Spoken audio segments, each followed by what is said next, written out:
You ask a simple question. You get a clipped, two-word response. I'm fine. And then the air in the room goes completely dead. Now, picture a high-stakes corporate boardroom.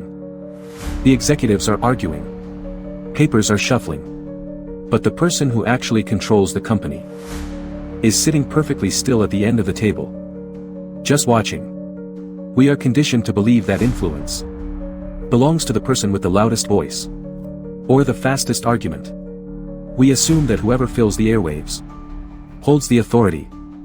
But total quiet is never actually empty. Because humans are biologically wired for constant social feedback. The sudden absence of it creates a heavy, highly pressurized psychological environment. Deploying absolute nothingness functions as an invisible weapon. It turns a lack of information into a tool for environmental control, forcing the other person to navigate a space where the rules have suddenly vanished. To understand how this works as a weapon, we have to look at what happens inside the human body when someone you rely on deliberately cuts off communication.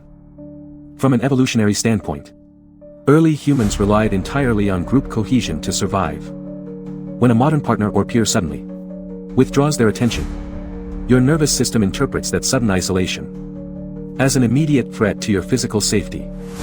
This animated diagram shows exactly how the brain processes that threat. When you experience social exclusion, a specific neural region called the dorsal anterior cingulate cortex, or DACC, lights up.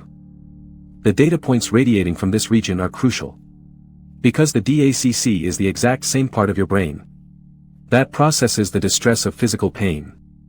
This means that when you feel desperate or panicked during the silent treatment, you aren't being overly sensitive. Your body is undergoing a systemic physiological breakdown, marked by spikes in cortisol and an accelerated heart rate. Your neurobiology cannot tell the difference between being deliberately ignored and being physically struck. The silent treatment is an active, measurable biological trauma. In domestic relationships, people use this biological vulnerability to inflict punishment while entirely avoiding the blame. It relies on a tactic known as plausible deniability. The manipulator projects intense hostility into the room. But when confronted, they hide behind the verbal shield of, "I'm fine." Instead of stating a direct grievance, they replace communication with a hostile non-verbal field. They communicate anger through heavy sighs, aggressive dishwashing at the sink, and sharply closing cabinet doors. This forces the targeted partner into the role of an emotional detective.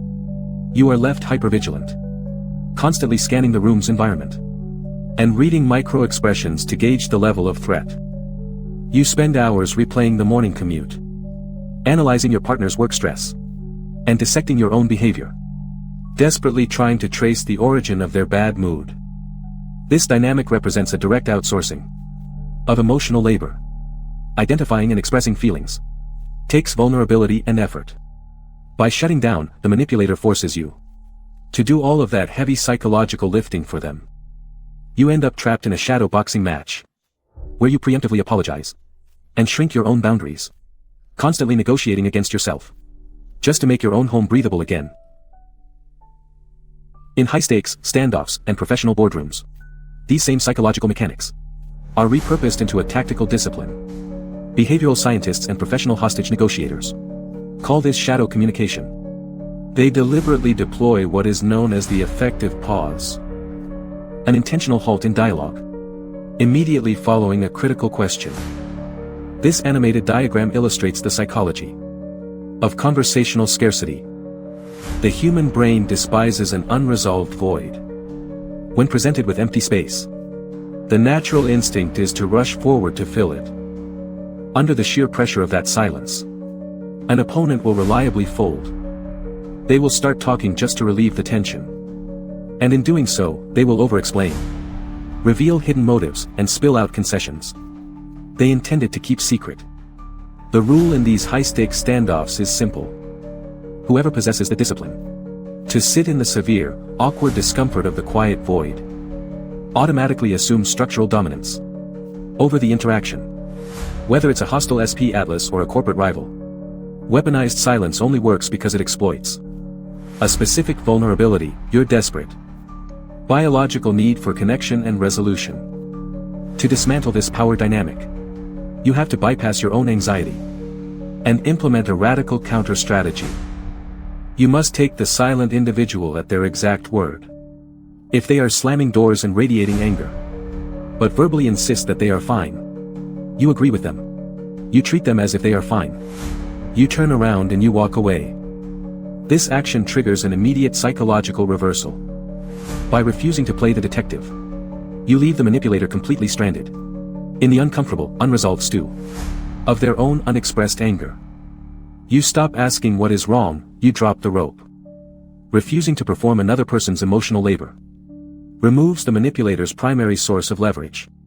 The most effective use of silence is not tactical aggression against others. It is the ability to maintain a calm, steady, internal state when the air in the room goes dead. This training allows your nervous system to become completely unbroken by the void.